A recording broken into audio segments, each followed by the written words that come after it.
जुन्नर तालुक्यात गाजत असलेल्या माळशेज बोरांडे या अदानी समूहाच्या प्रकल्पाच्या विरोधात स्थानिकांनी आवाज उठवला आहे. या संदर्भात आज ग्रामपंचायत आजनावळेमध्ये विशेष ग्रामसभेचे आयोजन करण्यात आले होते.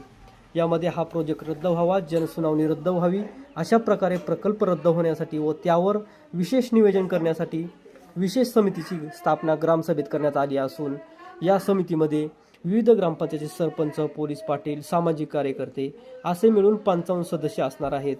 व या समितीच्या अध्यक्षपदी जिल्हा परिषदेचे माजी अध्यक्ष आदिवासी नेते देवराम लांडे यांची एकमुखाने निवड करण्यात आली आहे. नंबरचा जो ठराव केला आम्ही, तर याच्यासाठी जी समिती नेमणार आली त्यामध्ये नुसतं आमचा गाव नव्हे तर जी 17 ग्रामपंचायती घेतलेल्या आहेत त्या 17 ग्रामपंचायत सदस्य, या भागातील ज्येष्ठ नेते असतील, सर्व पदाधिकारी असतील, अशा पद्धती जवळजवळ 55 लोकांची लांडे साहेब आपण ती कमिटी केली आणि त्या कमिटीचं नाव दिलं आपण अदानी हटाव सह्याद्री बचाव समिती.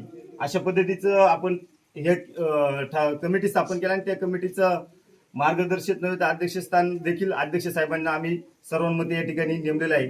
त्यांच्या नेतृत्वाखाली ही टीम काम करेल. म्हणजे इथं कुठलाही पक्ष नाही, कुठली संघटना नाही, तर सर्व आदिवासी समाज बांधवांची ही कमिटी आहे. आदिवासीच नाही तर बिगर आदिवासी देखील या कमिटीमध्ये आहेत. अशा पद्धतीची कमिटी जवळजवळ 55 लोकांची कमिटी आपण गठीत केलेली आहे. अशा पद्धतीचा हा आजचा ग्रामसभेचा कार्यक्रम आमचा.